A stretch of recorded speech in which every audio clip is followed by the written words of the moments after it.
forget to mention what this lava lamp is doing here by the end of the talk, feel free to Good afternoon, and thank you for visiting the North Carolina Maritime Museum. At this time in our auditorium, we're going to be having a lecture by Keith Rittmaster about Echo, the whale skeleton in the museum's exhibit hall. If you'd like to join us at this time in the auditorium, Natural Science Curator Keith Rittmaster will be giving the story behind Echo, the whale skeleton, on display in the museum's exhibit hall. Anyway, in case this lecture is painfully boring, you can at least be entertained by this. But actually, it is relevant to this talk. Try to remember to mention it, but feel free. Some of you are from the 60s and remember lava lamps. They can teach us something. On a nodding heads. Can everyone hear me okay at this volume? Looking at the back too, you hear me okay? Good. Enjoy not using a microphone. I'm Keith, and I've worked here at the museum for about 30 years and spent most of my career here and elsewhere studying cetaceans, a taxonomic term that refers to whales, dolphins, and porpoises. And I'm going to introduce you to one little part of our long-term study which relates to the whale that's on display here. Echo. Pause periodically for questions, and I do love questions.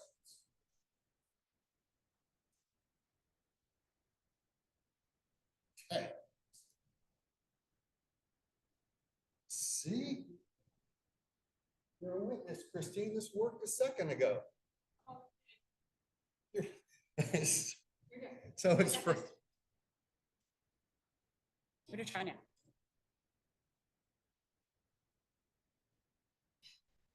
Technology. Okay, we're good. I think. Okay, cool. Did it do? Yes. Okay. Good time to silence your cell phone. Or mine.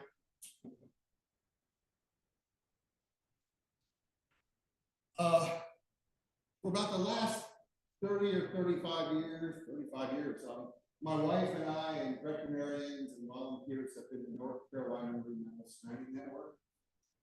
Every coastal state has one, we're just North Carolinians. So as recently as last Wednesday, we get the calls of dead, dying, entangled marine mammals on our shores or off our shores. And so this is one of our stranding responses. I've listed the characteristic features of the North Carolina coast and the organizations that have a leadership role in responding to strandings and studying that comes ashore. And in the next 45 minutes or so, I'm going to cover all these aspects of this one stranding event, from live animal on the beach to skeletal display to your questions. I heard that's not true anymore. Yeah, they got a government grant. You showed us how to do it, though. You still get credit. My money's no good anymore. Yes, it is. Just as an introduction, when I refer to cetaceans, it's whales, dolphins, and porpoises. Cetacea is a taxonomic term, and this poster represents all known species of cetaceans on Earth as of about 5 years ago when this was published. With changes. But the main things I want you to take away from this is, one, on this poster, baleen whales are facing away from me. Those are the whales that lack teeth. I believe there's a piece of baleen being passed around. You can pass it to the next people on this. Already have it. Oh yeah, okay, you can leave it. And toothed whales, the other group, are facing toward me. And this poster is this poster.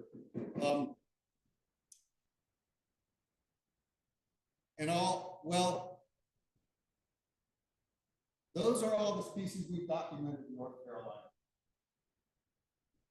That is like the oh wow of my career. 34 of them, and I didn't see that coming.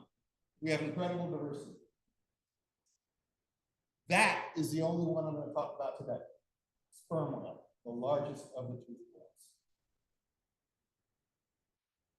whales. Again, the coast of the southeast US, and you recognize North Carolina by the 3 capes, and I want to bring your attention to this continental shelf edge, that dark line, and this one. There are two outer shelf edges offshore south of us, and those two edges come together near shore off North Carolina.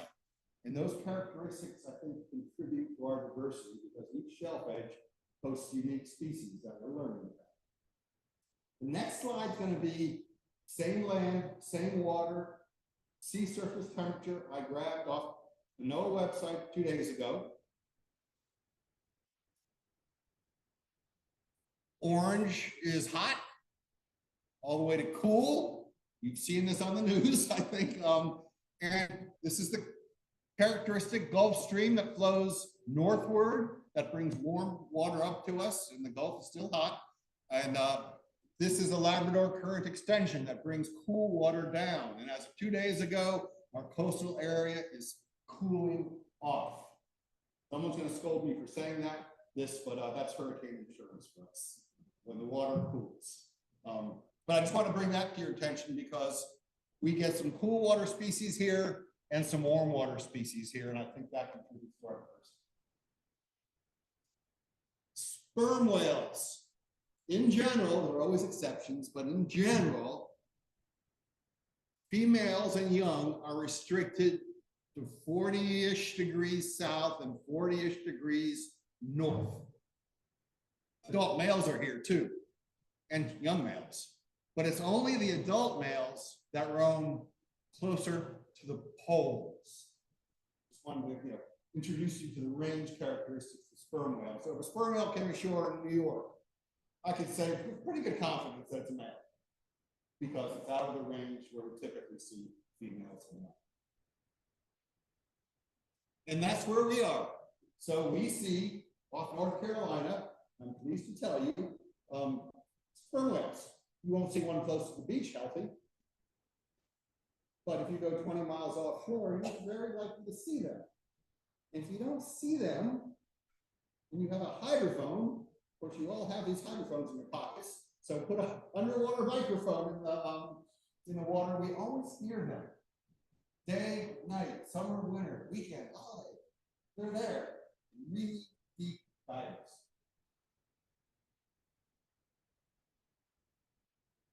And this is a pair of sperm whales.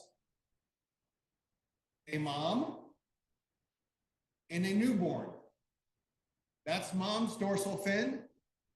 That's the little bitty dorsal hump of the newborn. Mom's head is way up here. That's the little bitty head in the blowhole of the newborn. So we do see moms and calves. We stuck around long enough just to document that there's a newborn in the group, and we left. But the fishermen on board this day said, let's catch some squid. And I said, where are you going to go catch squid? He said, right here. Everyone knows if you go fishing where there's a nursery group of sperm whales, you're going to catch squid. But anyway, oh, and I just want to mention what we think their longevity is, 60 to 70 years. So those are the fishermen, and this is my friend holding one of the squid they caught. And they were right. Go fishing for squid and your sperm whales, and you'll catch some. And we call that a large squid. But that's probably a small squid for sperm whales. I like calamari too. The hardest part of a squid is the mouth region called the beak. So I'm going to show you the beak of this squid. And that's it. And that's what we like to find in the stomachs of these deep divers. They are primarily squid eaters. And that's in fact what we do find on the ones that don't have plastic in the stomach. How are we doing? You with me? Yes. Just a few words about whaling. They were probably the most sought after whale, primarily not for the oil of the blubber, although that was used, but primarily for the oil in the head. And they're a pretty off the charts bizarre animal. Most of their head is not skeletal. Most of their head is soft tissue and oil. It was that oil, called spermaceti, that the whalers were after. And it's that oil that my volunteer Carrie made this candle. And it's that oil that is here in this jar. And after the talk, if you want to come up and smell it or touch it, you're welcome to. Just a heads up, if you don't like the smell, don't touch it. And they were sought after by primarily offshore, big boats that would launch smaller boats and eventually steam powered boats with exploding harpoons. But this, they didn't have their cell phones in those days, so we don't have any images of whaling. And this is an image of putting a killing lance inside a huge, scared, pissed off animal. I got this from this book called Sperm Whales by Hal Whitehead, and it just depicts 200 years of sperm whaling and sperm whales by the thousands documented killed on Earth by our global whaling industry. Yes? I'm curious why the whale has so much oil in its head when it's biological. You're in good company. Yeah. So some people are pretty sure it's to propagate, modulate, manipulate sound. It's where they spend most of their life in sunlight, and their world is sound, much like ours is vision. It's known pretty well in bottlenose dolphins that can be held in captivity and studied, that they can actually change the shape of that fatty organ in their head called the melon to modulate sound. And that's one purpose that researchers are pretty sure sperm whales use that melon for. Okay, number 2. That brings me to the lava lamp, which hasn't kicked in yet, but the lava lamp teaches us that if you warm a liquid and change the density, it'll float. And if you cool the liquid and change the density, make it more dense, it'll sink. And the lava lamp has 2 oils of different densities, one inside another, the red inside the clear. And you will notice when that thing kicks in and gets warmed up, the red will warm up because it's near the light. Its density will change and become lighter, on color, and weight, density. Rise up until it cools. And it cools and gets more dense and sinks until it warms. And it warms and rises and sinks. And some people are pretty sure sperm whales can manipulate the temperature of that huge oil reservoir to surface more easily and dive more effortlessly. Oh, so anyway, thanks for asking. Anyway, 200 years of sperm whaling. I think some people would argue reasonably that this might have been sustainable, but it wasn't until the discovery of oil in Pennsylvania that the demand for spermaceti oil decreased, because it's a heck of a lot easier to dig a well than outfit a ship and go kill sperm whales. Until exploding harpoons and factory steamships and multi-year voyages seeking sperm whales became popular, and then the kills of sperm whales skyrocketed to an unsustainable level, brink of extinction in most of their range. Endangered Species Act, Marine Mammal Protection Act forbids sperm whaling, at least in this country, and international treaties against whaling in the 60s put an end to most of the sperm whales, sperm whaling. So I just want to introduce you to the impacts of whaling and conservation on sperm whales. And this is something I got from the New Bedford Whaling Museum. Really, I don't care if you understand the colors or the shading. I just want to emphasize that off of North Carolina was a sperm whaling hotspot. All these dots represent kills of sperm whales different times a year. Europeans would come to North Carolina to kill sperm whales. New Englanders would come to North Carolina to kill sperm whales until they became economically extinct off North Carolina. Just not worth stopping here because there weren't that many left. So then they went to the Southern Ocean and the Pacific. All right. The biggest nose on Earth, and we don't think they can smell a thing. And a school teacher came in here one time. No, a student. He said, a teacher taught me something that was really memorable. I said, what did you teach you? What did you teach? He said, the sperm whale has the biggest blank, and it has 5 letters. Okay, get your mind out of the gutter. Great. They have the biggest brain on Earth, and this describes what we understand about the anatomy. This is very oily tissue that whalers called junk because it had a lot of tissue in it, and this is pretty much pure oil, this huge part. Sound is made, we think, here, reflecting off the bone, through the organ, manipulated somehow and projected forward. Yes? How much oil inside of a? It's hard to figure out. Echo, I estimate, had about 20 to 25 gallons, most of which we lost. It was flowing out, and I yelled for volunteers to get buckets, and we saved about 2 gallons of it. The whaling logs described a huge male as producing 100 barrels of oil. But it's hard to figure out how big a barrel is, because the ships brought coopers on board that would build the barrels as they were needed and as space was available on the ship. So I can't tell if a barrel holds 60 gallons or 40 gallons or what. I wonder too. And we're not putting harpoons in them anymore, but we're sure managing to kill them. And this is an entanglement victim of a sperm whale. Strange thing about deep diving whales is they only have teeth, in general, in the lower jaw.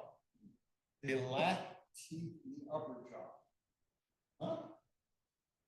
In the case of sperm whales, they have sockets in the upper jaw that receive those teeth.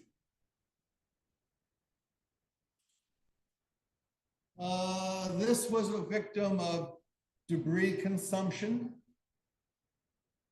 This sperm whale was a victim of propeller strikes. It survived. Those are well healed. The dorsal fin is here. The head is here. And I want to bring you to a more recent case in North Carolina, which is this. This is a sperm whale, teeth only in the lower jaw. That's predictable. Sockets in the upper jaw. It was a young female that came ashore alive in Avon, North Carolina, and died on the beach. And she's really skinny. And we suspected a problem. And so the next slide I'm going to show you is what we found, mostly in the esophagus, but in the digestive system in general. And it was this. And there were about 2 quarts of squid beaks, indicating it had been feeding. But it had been feeding before all this impacted its esophagus. I mean, if the esophagus is jammed full, you can put your pinky through. And you recognize rope of different diameters and lengths, plastic film, plastic bag. This is an air bladder. That's a hard plastic valve. I can't think what that is other than something you would put in your kayak for buoyancy. And I don't want to lead you to believe this is typical. This is the most extreme case in North Carolina that has anything to do with it. But I want to emphasize to you what we're learning, and it's this. We're finding more plastic more of the time in deeper divers than in shallow divers. And that's an wow to me. Because bottlenose dolphins swim close to shore, they swim through crap every day. Rarely, if ever, do we find plastic, and when we do, the veterinarian doesn't think it contributed to the death. But if you show me a picture of something like this from a whale, I guarantee it's a deep diver. What's a deep diver? Sperm whales and deep whales. This is alarming to me. We're about to learn a lot about plastic by investing in the stomachs of these deep divers. Someplace back in the Bay, I heard that somebody told me that whales eat really, really small and krill plastic. They don't, and so when you told me they eat squid, that was really. Oh, all right, cool. Is there a certain kind of only eat small creatures? Yes. So the question was prey size in whales, and baleen whales eat the smallest food. Shrimp-sized things called krill in some species. like blue whales and right whales. Humpback whales, small fish up to a foot long, but schooling animals, those are baleen whales. Toothed whales don't go after schooling animals. They grab individual prey. Sometimes they eat other whales, in the case of false killer whales and killer whales. Sometimes they've been documented to eat each other, in the case of killer whales. So it's really hard to generalize. Sperm whales, at least for most of their life, primarily squid. I've read that older sperm whale males can eat more fish. Yes? So you're. We do. So. They do. Okay. Okay. So again, the comment was, are they feeding deep? You know, they're going, yes, we think they feed deep. We don't think they feed near the surface.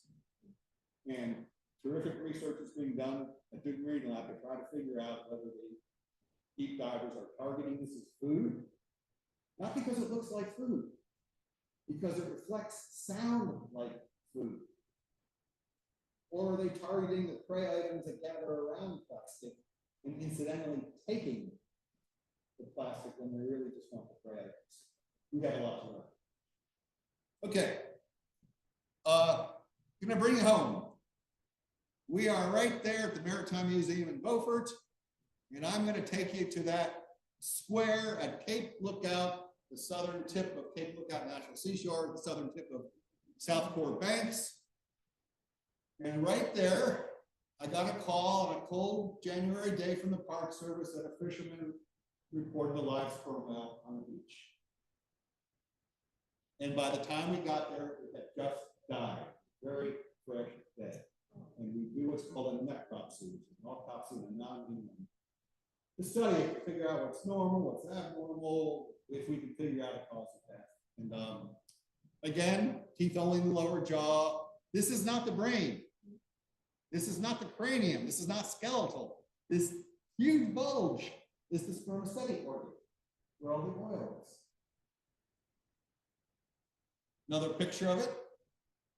The eye is there, just to orient you. The blowhole is here.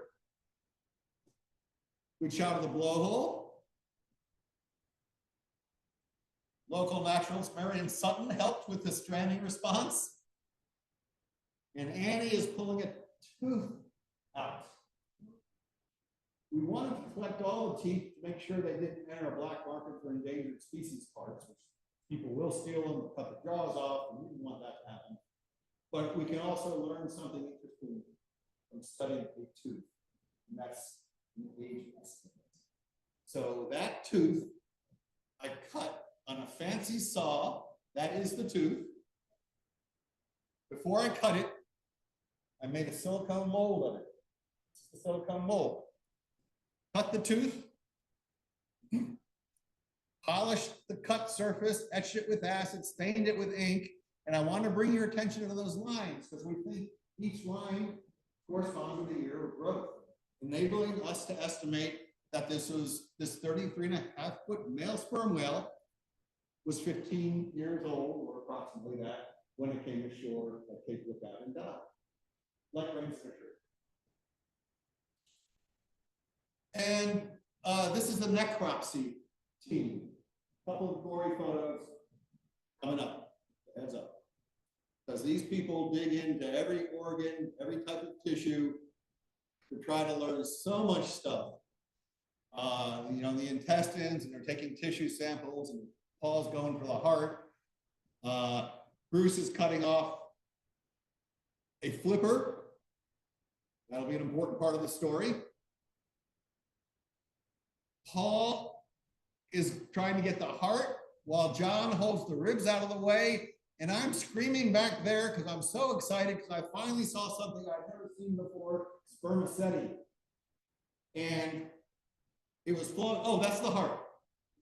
That is the heart that Paul got out of this fresh dead sperm whale that's on display here under the skeleton.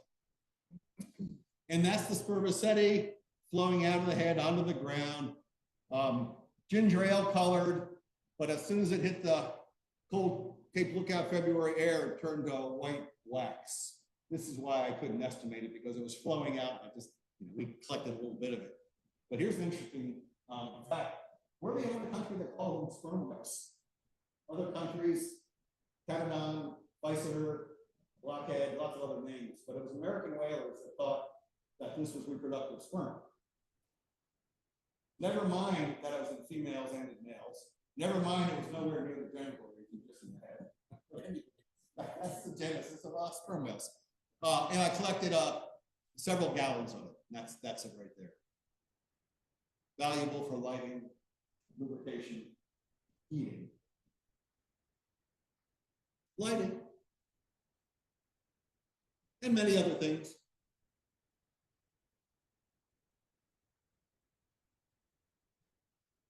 And many other things. Rolls-Royce transmission fluid, brake fluid in everything, as recently as the Mitsubishi ad from the 1960s. This was the stuff.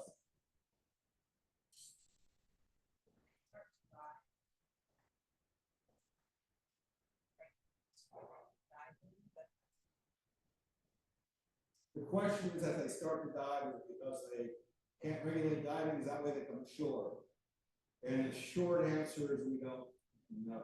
But I can say with confidence, in the case of sperm whales, a sperm whale anywhere near the beach, like within 5 miles of the beach, is dead or dying. This isn't its habitat. It's a wonder to me why they travel so far to die, as something doesn't keep them on the way. But we see this over and over again, live ones on the beach, these offshore reef divers. That's a mystery. Okay, I want to pause, just see if there's if something's not clear, if there's another question or two that I can answer before we go to our acoustic intermission. Which doesn't mean you can wander away. Okay. This is a sperm whale. Sound is created in air sacs somewhere in the head, and we think the sound is modulated through that huge oily organ. And I'm going to play a sound clip of what the acoustician has told me is 3 sperm whales recorded off North Carolina. And if you're expecting the beautiful, repeating, melodic sound of a humpback whale, you'll be greatly disappointed. Let's see if this works. Oh, and whalers used to call them carpenter fish, because as they approached the group of sperm whales, they would hear,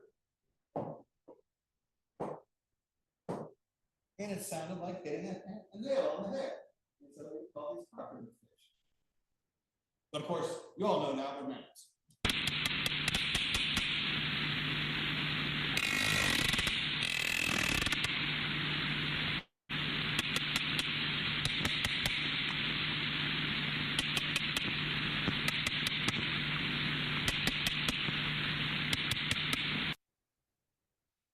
Did you hear the clicking?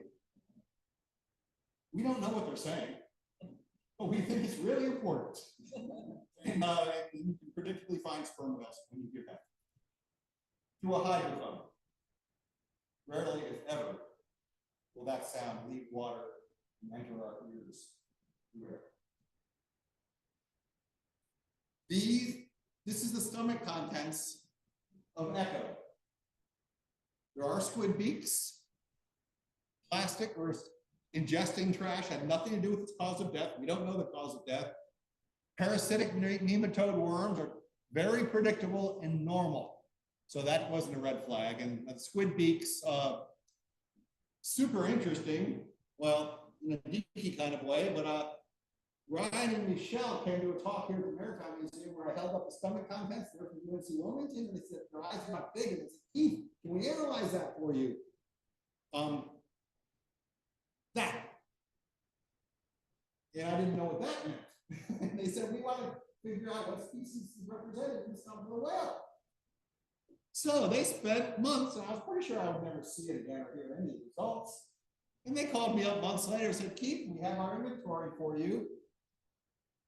The most common species represented that might be umbrella squid, represented by about almost 600 individuals. This is by counting mouth parts of the squid.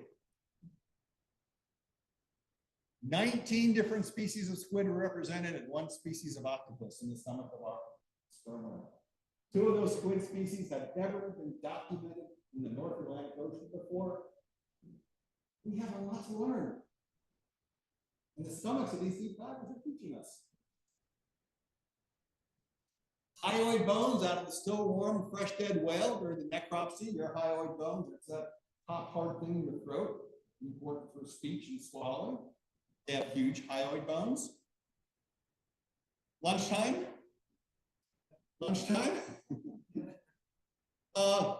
Necropsy is over. One of the veterinarians said, Keith, if you're going to build a skeleton, may I borrow a flipper? And I said, we're just doing a necropsy here. I'm not building a skeleton. And he said, what are you, crazy? This is North Carolina wildlife, a terrific necropsy was done. It's all about history. North Carolina Maritime Museum needs a whale skeleton. Anyway, he talked me into it. So we spent weeks cutting it apart to get it light enough where we could separate the head from the tail. We put up signs so people wouldn't steal any bones. Again, separating the head from the tail.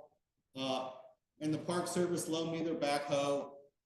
And it dug a huge grave, dragging the tail up to the grave, dragging the head up to the grave, rolled it in the grave, shallow sandy grave, and it sat there for about 4 years to get the flesh off, to draw the grease out.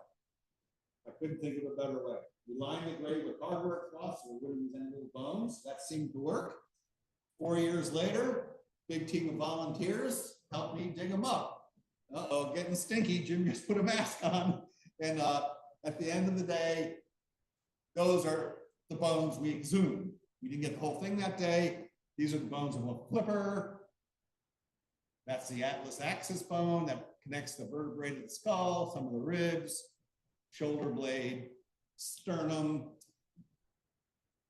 I showed you the hyoid bones after the fresh dead whale.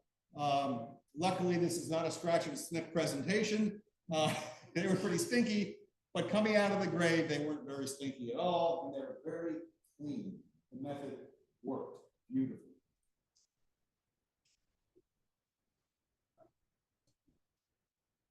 A year later, we went for the skull because the skull still had some flesh on it. So the backhoe is lifting the upper jaw bones and the cranium off the lower jaws, which still have teeth in them. Now you're looking at the palate, the roof of the mouth. And now you're looking at the upper jaw bones, nostrils, and there's a lot of damage there that I was pretty depressed about. But Elizabeth loves jigsaw puzzles, and she just put all the pieces in a bucket and said, I got this. See the display, she did. Everything went wrong that day. The borrowed Mitsubishi lost its four-wheel drive, but first the trailer broke under the weight of the skull, so I had to go to Harper's Island and get a different trailer.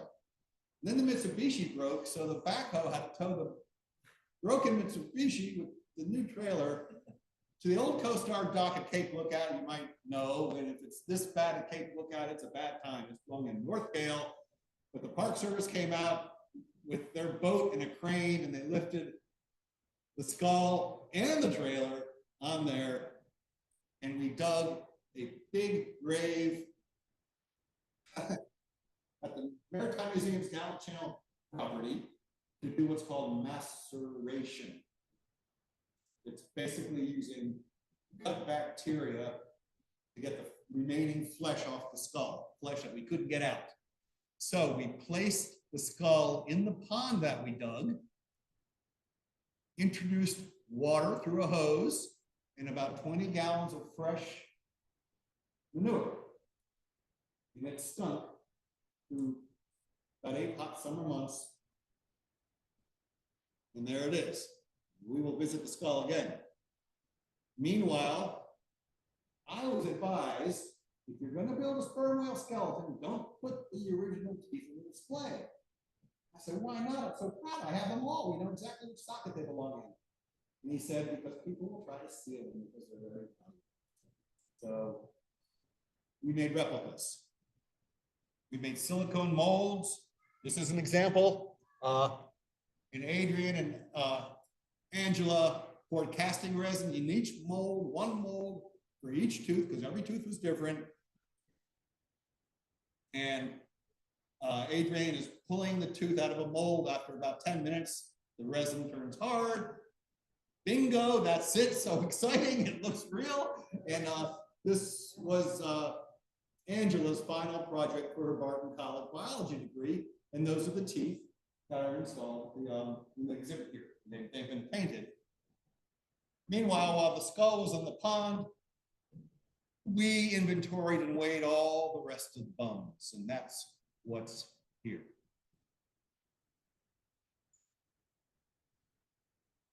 The adventures of a left flipper.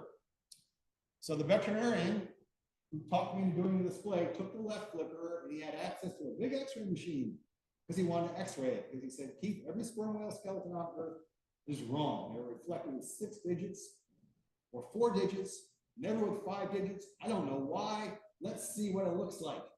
And so we x-rayed it. Same bones as we have. Upper arm bone, humerus.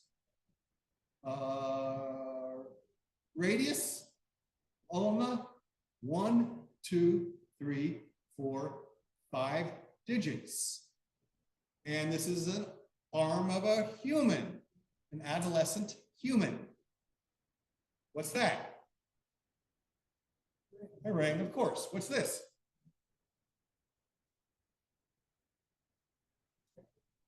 Underwater bra. Okay, it's underwater.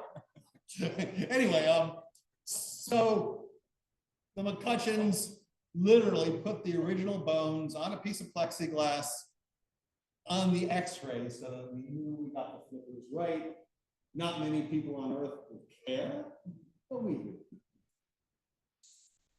John Russell retired from a tire company, Goodyear, I think, and he thought that x-ray was so fascinating, people need to really understand that they have the same bones we have. And so he made a mold of every bone in that left flipper.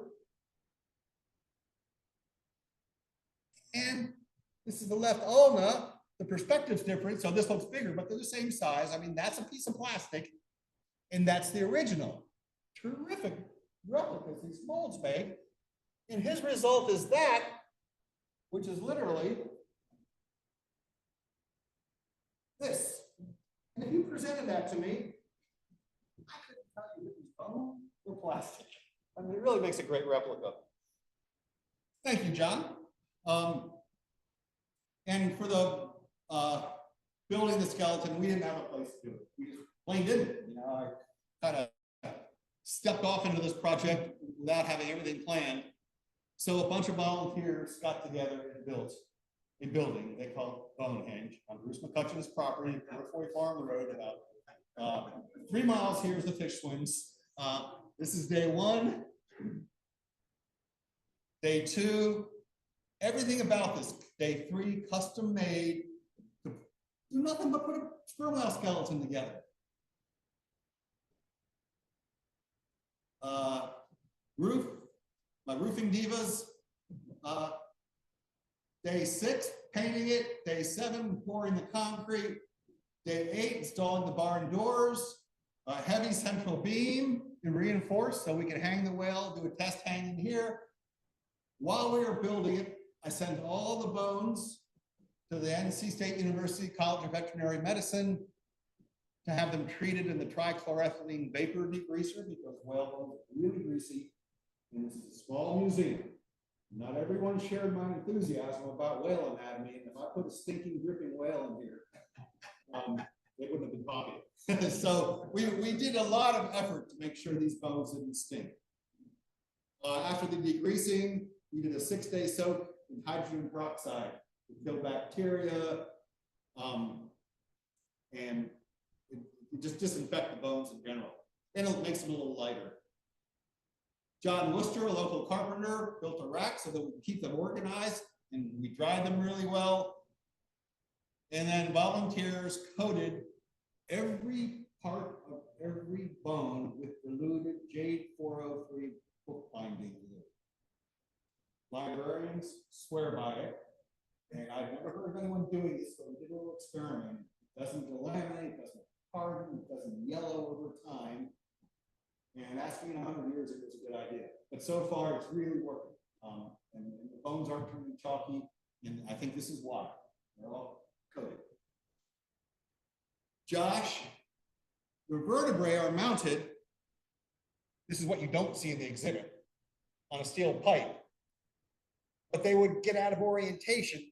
So Josh drilled holes from one vertebra through the foam into another and put a pin in there so that they will never get out of alignment. That seems to work great. That's what he's doing there. David is making a critical cut. This is where the vertebrae connects to the skull. And that is the pipe I just showed you that runs the length of the vertebral column.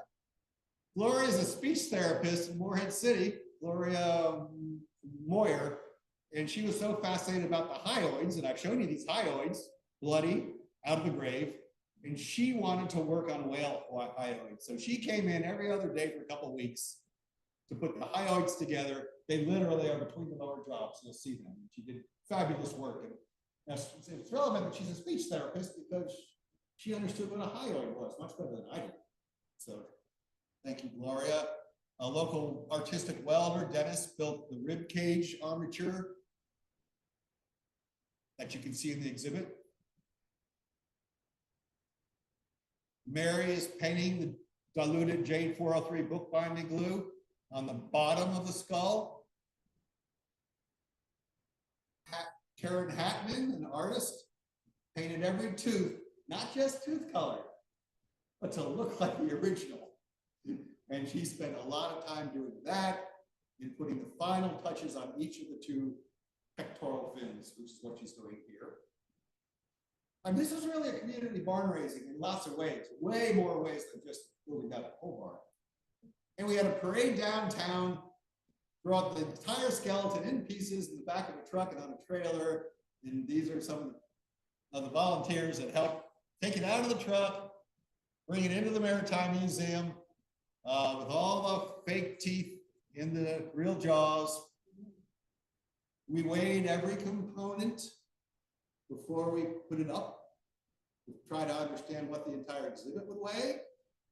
Josh is putting terminals on the cable that supports the skeleton. That is basically this smaller version. The welder fabricated this to support it. To determine is where the cables terminate. That's a vertebra that it's attached to. And we brought a scissor lift in here. Paul helped install it. He was our veterinary anatomist consultant. And meanwhile, the heart had gone from Cape Lookout to a freezer at our local NOAA lab, down to Louisiana State University, back up to University of Knoxville, Tennessee, back to Raleigh, and back here to Beaufort. Studied, published on plastinated, the process where some soft tissue, like the heart, can be preserved, not in liquid. If you don't want to touch this, my feelings won't be hurt, but this is the real aorta from this whale. It's not stinky. It's not a model. All the water soluble liquid from the cells has been replaced with silicone. Maybe you've heard of the Bodyworks exhibit. Comes a lot of people out, human bodies, different shapes, plastinated.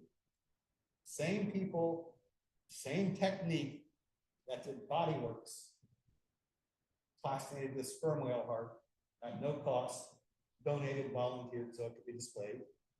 And they cut the aorta off so that the visitor could look inside and see whatever you see. Either the tricuspid valve or the aortic valve. I'm kind of confused, but this is not my expertise. But anyway, So the heart came back and we had a big Valentine's Day welcome home for the whale's heart. Then that's it. One other thing I'll show you, it's kind of fun.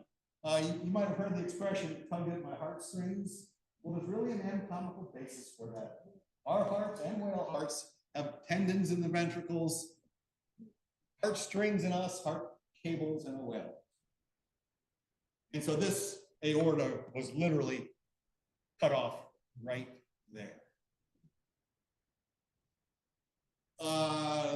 This is way beyond my expertise, so I'm just going to skip this unless there's a cardiologist in the audience who wants to teach us something. Okay, but they do have 4 chambers, like we do. All right. I think I forgot to mention that in sperm whales, males are much bigger than females, like twice as big as females. No other whale is as sexually dimorphic, meaning males are different than females. In baleen whales, the ones facing away from me, females are bigger than males. In toothed whales, the ones facing toward me, it goes both ways. Some may have males bigger than females, some don't, but the sperm whale, males get twice as big as females. Okay. About a month after we installed the skeleton here, a sperm whale stranded at Cape Hatteras. My wife went up to lead the necropsy. She called me and said, Keith, it's a sperm whale. I said, how long? She said, 33.5 feet. I said, wow, that's the exact same size as Echo. She said, do you want it? I said, no. Oh, there's someone with connections. She said, do you want anything from it? I said, yes. And I looked at my drawer and I saw that I found the R10 tooth. 10th tooth, right side of the lower jaw.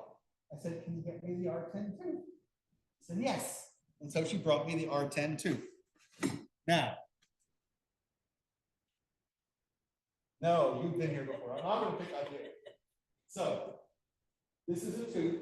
You can hold up very nicely from our sperm whale. 33.5 feet long, tooth from the right side, 10th from the front. Stranded in North Carolina.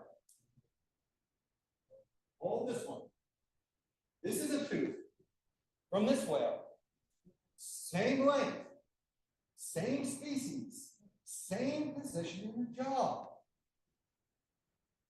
Very good. Question. And I'm going to put them up here so everyone can have a chance to maybe see them. That's our whale here at the museum. That's Cape Hatteras stranding, both of them dead. And these are the 2 teeth he's holding up. You can relax now. Thank you. You did a great job. Why are those teeth so wildly different? A+ star. Okay, I'm gonna have to see, please. There's smarty pants. I didn't hear what it said. He said, thank you for that. He said, male and female? No, sir. I want you to hold up the males too. I want you to hold up the male's tooth, so everyone can see, just a male's tooth.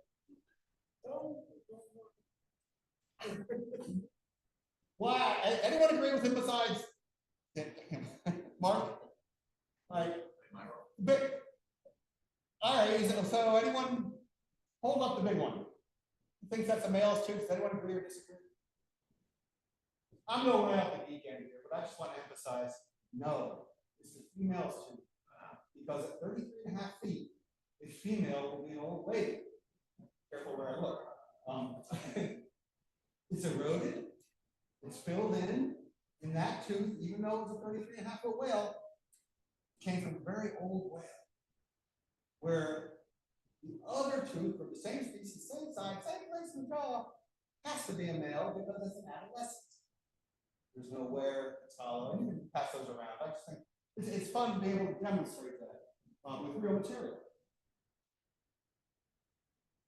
Okay, I'll do that.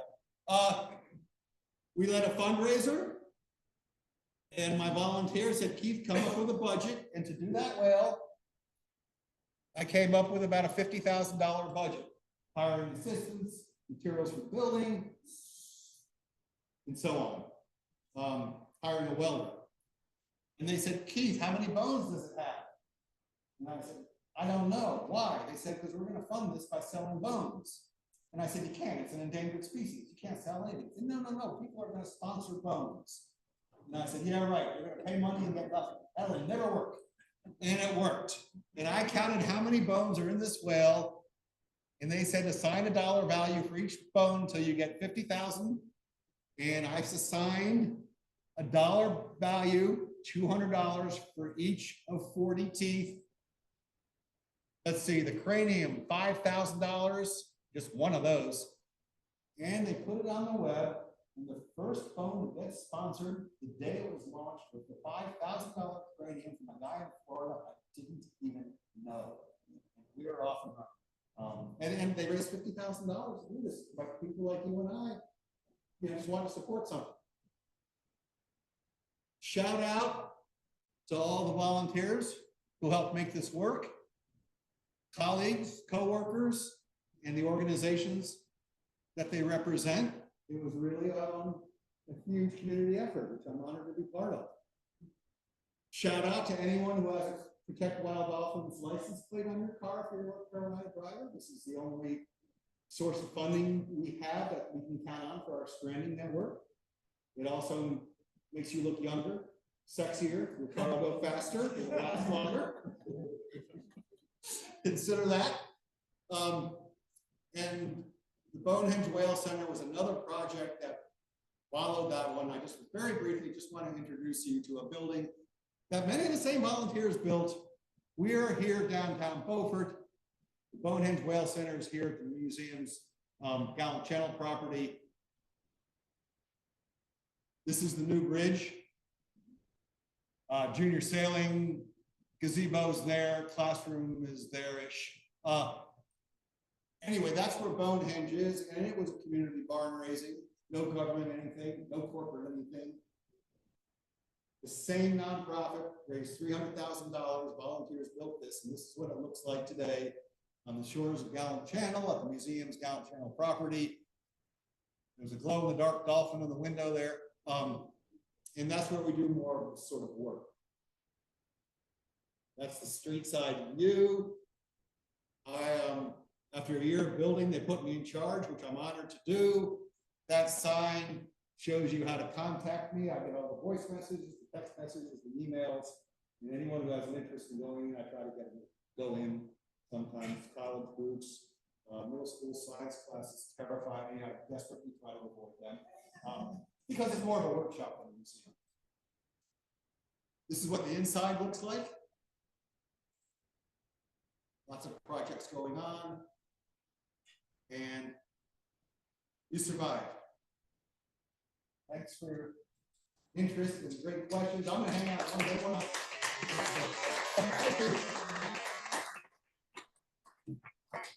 Yes. I just want to say great new presentation. I think this is my third with you. But to anybody here, do yourself a favor and visit Bonehenge. It's amazing. Oh wow, you're giving me goosebumps. So the comments are she noticed some new things in the presentation. Yes, I have to keep people like you and Mark coming back. And a shout out for Bonehenge. Thank you. Give me goosebumps. Yeah. I just said I second. Okay, some of you have been Bonehenge. Yes, sir. Did you estimate the age of the female? No. So the question is, did I estimate the age of a large female? I have one tooth. I don't know if they collected any more. I'm going to get on that because they really should have saved the tooth. And I can get it if they did. And I will cut it. And I will predict more than 40 lines. Just, that's my guess. It was an older dog. Yeah, you got me on that. Yes. Like when there are strings like that, they don't do it. Yeah, thanks. The question was, what happens in the strandings if they don't do what I do?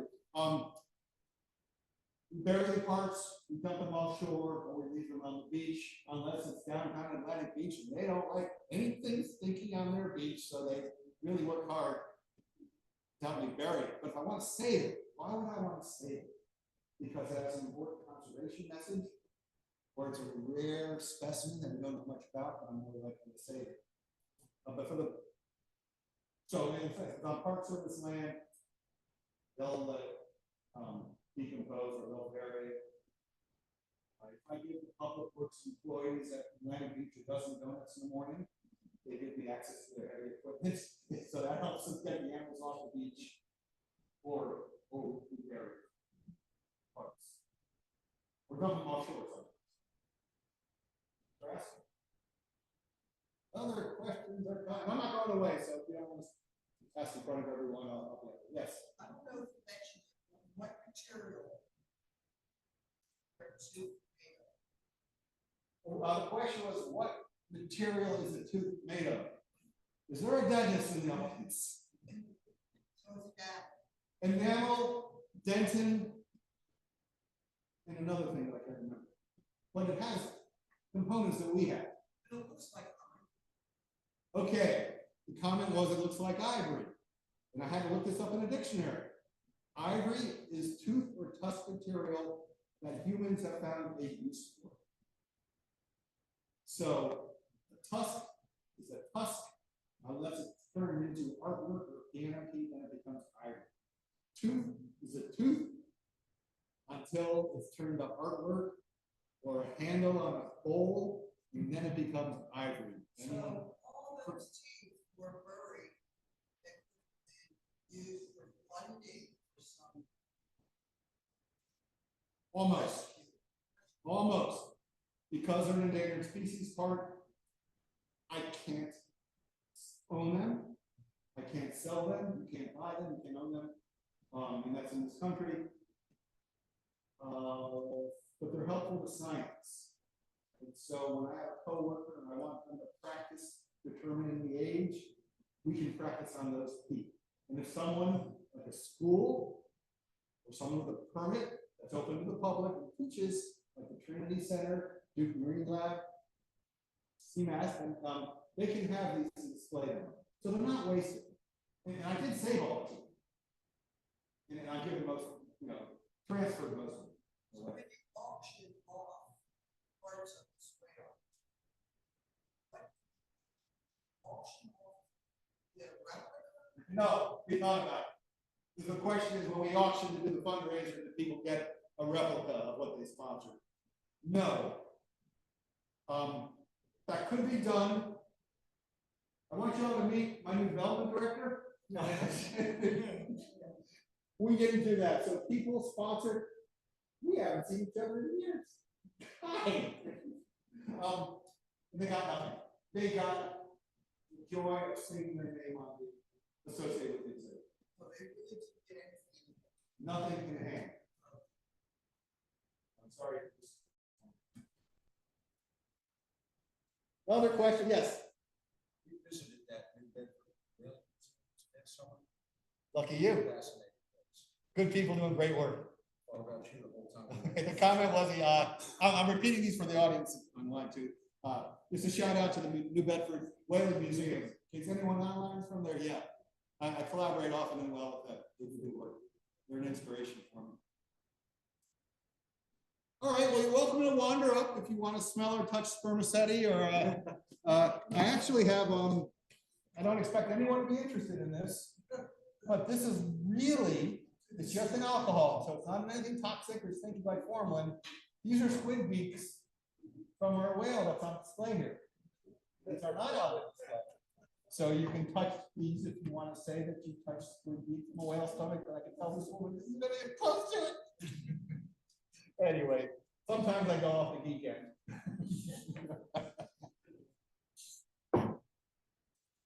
Yeah, I got my teeth back. Melissa. It's been decades. Yeah.